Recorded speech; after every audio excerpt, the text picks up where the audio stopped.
चक्रवर्ती राजा था, ये काम अभी शुरू ही हुआ था। धरती दुखी हो गई।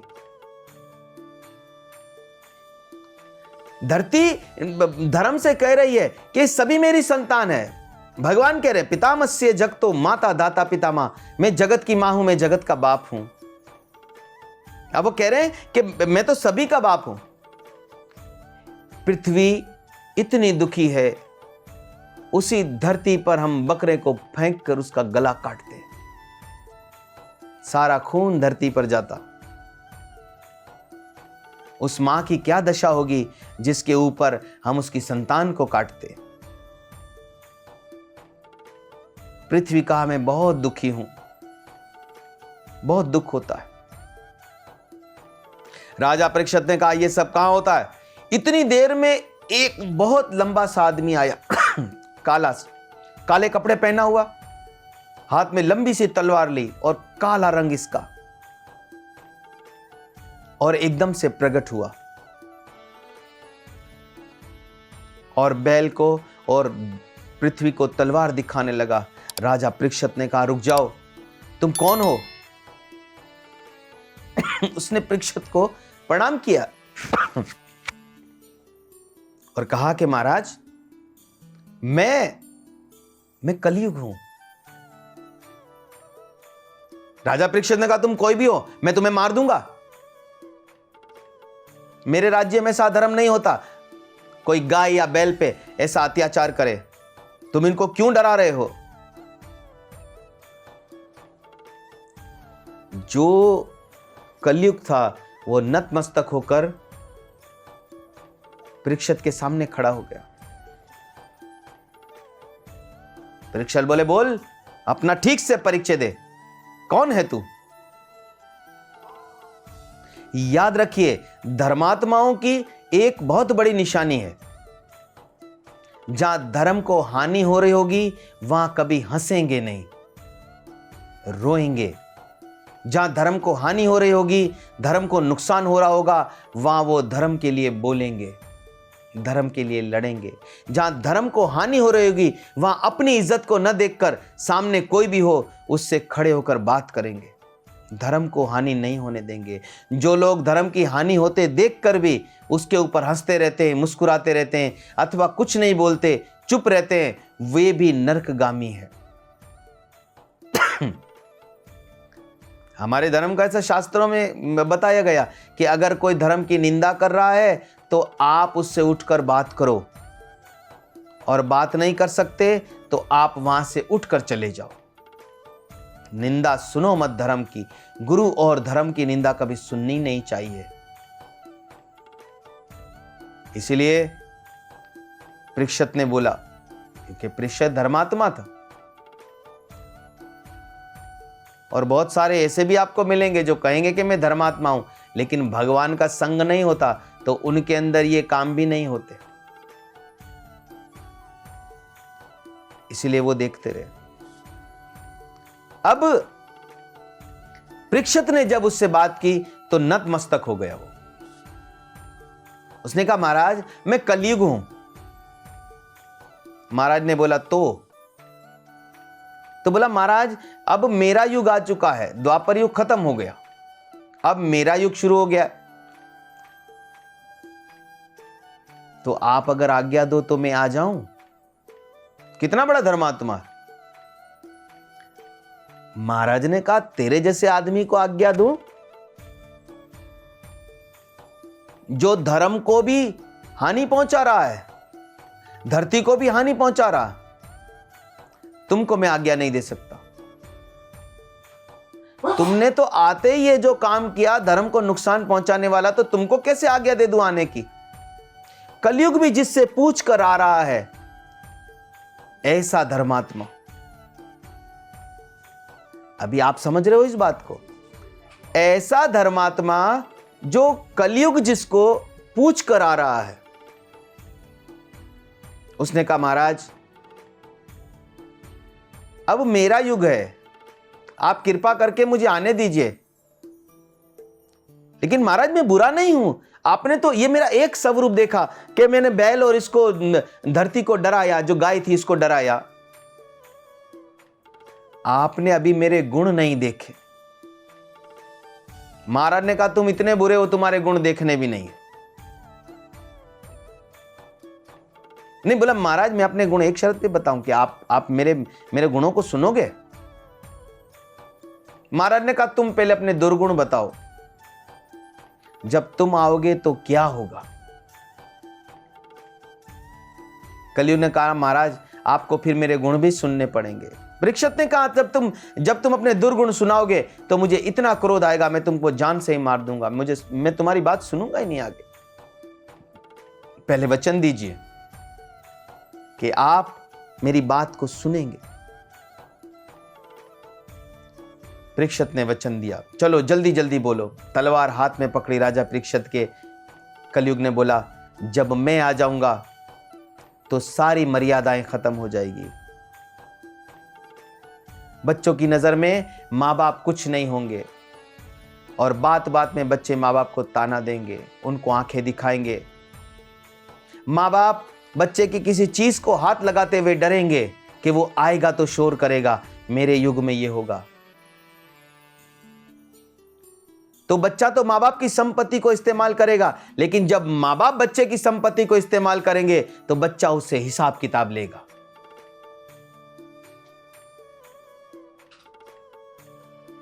और बड़ों की कोई मर्यादा नहीं होगी। महाराज संतों का भी कोई आदर नहीं होगा। मेरे युग में जो ढोंगी होंगे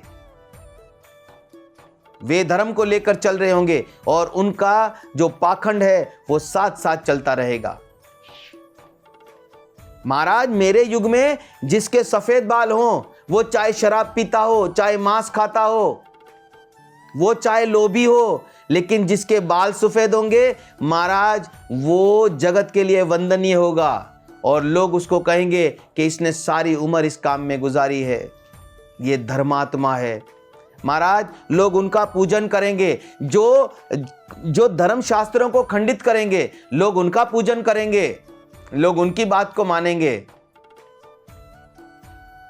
जो मांस को सर्वोपरि रखेंगे लोग उनकी बात को मानेंगे। जो जुआ खेलेंगे, बात बात में शर्त लगाएंगे, जुआ खेलेंगे,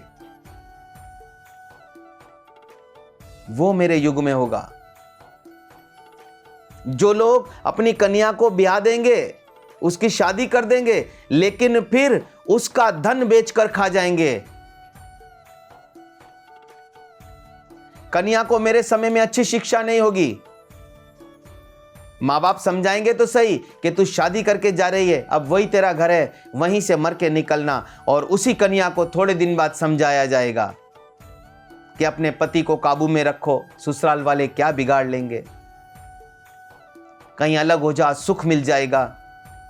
यह शिक्षा होगी। जब बेटी माँ बाप के घर आएगी तो माता पिता उसकी खैरियत बाद में पूछेंगे, पहले पूछेंगे कि तेरा जेवर तो संभाल के रखा है, कहीं बेच तो नहीं दिया ससुराल वालों ने। ये सब होगा। मेरे युग में जब लड़की का ब्याह करने जाएंगे तो वो धर्म का ख्याल नहीं रखेंगे। उनकी सोच ये होगी कि घर में कोई काम करने वाला नहीं। हमारे यहां तो ये परंपरा बन गई है। लड़के की जब शादी करो और आप किसी को पूछो, अच्छा बेटा शादी कर रहे हो, बोला हाँ हाँ, उसके जवाब आप सुन लो वो क्यों शादी कर रहा है। सबसे पहले बोलेगा कि शादी कर दो तो एक साइड पर हो जाएगा, अभी जगह जगह मुंह मार रहा है। समझते हो इस बात को? अभी फिर साइड में हो जाएगा। अच्छा शादी कर दो तो नशा छोड़ देगा। एक्सपेरिमेंट करते हैं हम किसी की बेटी के ऊपर। शादी कर दो तो नशा छोड़ देगा। शादी के बाद भी नशा नहीं छोड़ा, फिर बोलेंगे बच्चे हो जाएंगे तो सुधर जाएगा, फिर नहीं सुधरा, ये तो ठीक नहीं हो रहा। फिर बोलेंगे कि बेटी घर पे होगी तो सब ठीक हो जाएगा, अभी तो बेटे बेटे हैं, बेटी होती तो एहसास होता। तो फिर बेटी भी हो गई, फिर नहीं सुधरा। फिर बोलेंगे बेटी आहिस्ता आहिस्ता बड़ी होगी, जवान होगी तो खुद ही अक्ल आ जाएगी। तो हम किसी की बेटी को लाते ही एक्सपेरिमेंट के लिए। हम शादी को धर्म संबंध नहीं समझते, शास्त्रीय धर्म है ऐसा संबंध नहीं समझते। हमारी सोच ये होती है पहली सोच किया कि लड़का यहां वहां भटकता, एक तरफ हो जाएगा।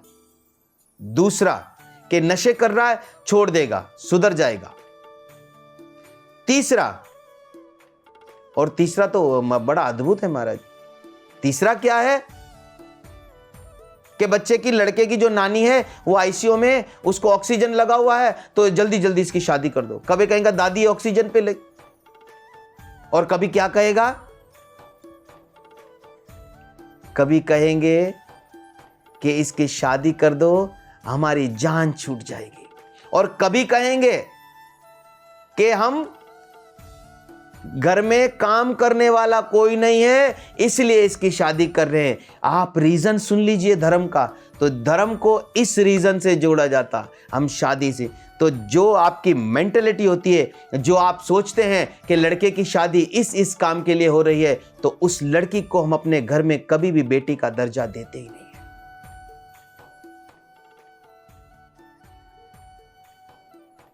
तो आप इस बात को समझ के चलिए। कलयुग ने कहा मेरे युग में यह सब होगा।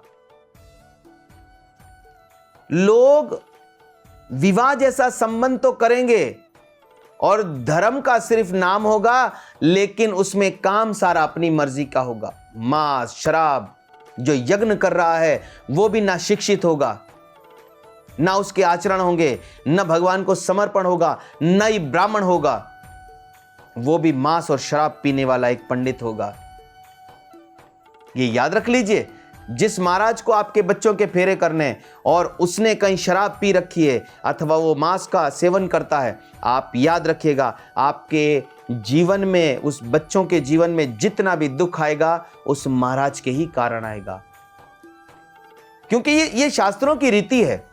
आप अपने घर में बहुत बड़ा यज्ञ करो, जिसमें कोई ब्राह्मण, जो अग्निहोत्री ब्राह्मण है, वो 6 घंटे 8 घंटे 10 घंटे बैठकर भी वो यज्ञ को चलाएगा। लेकिन याद रखना, जब यज्ञ का फल प्राप्त होगा तो उस महाराज को उस फल में से 1 रुपया भी नहीं दिया जाएगा। वो जिसका जितना भी क्रेडिट है, जितना भी फल है, वो यजमान को मिलेगा, क्योंकि उन्होंने करवाया है। महाराज को कोई हिस्सा नहीं मिलेगा कि ये 10 घंटे बैठा।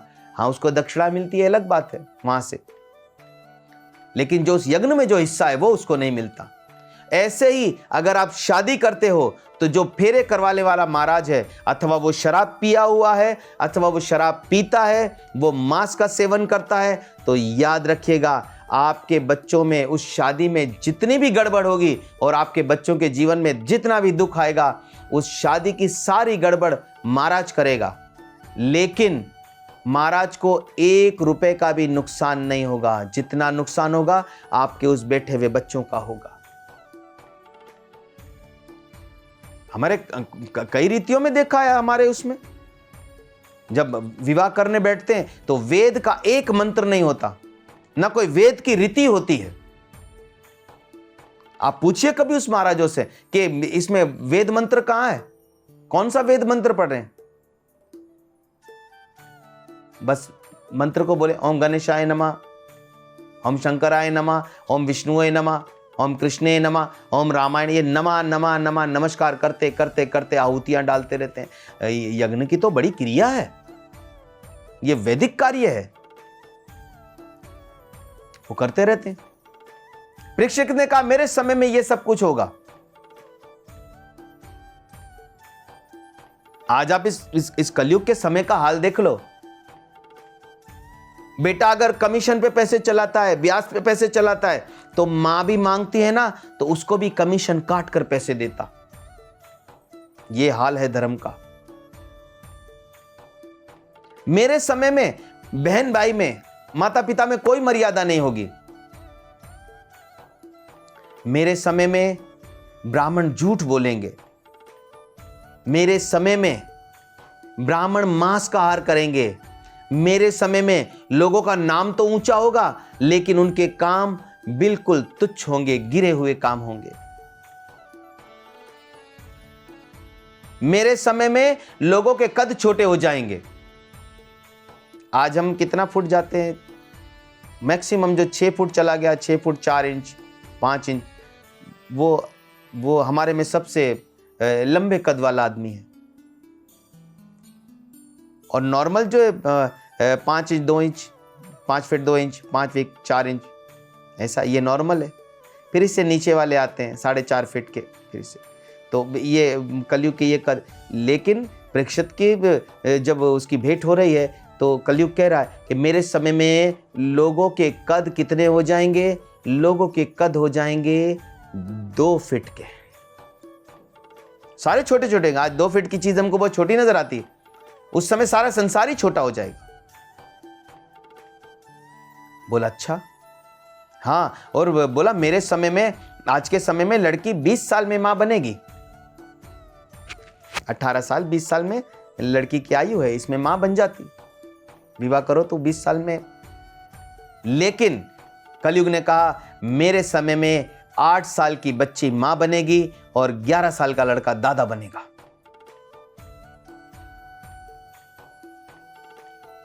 बच्चे जन्म लेते ही बोलने लगेंगे, जन्म लेते ही समझने लगेंगे। बच्चे जन्म लेंगे, उनके बाल पूरे होंगे, उनके दांत पूरे होंगे, वो जन्म लेते ही चल पड़ेंगे। मेरा ये समय होगा, पानी पैसों से बिकेगा।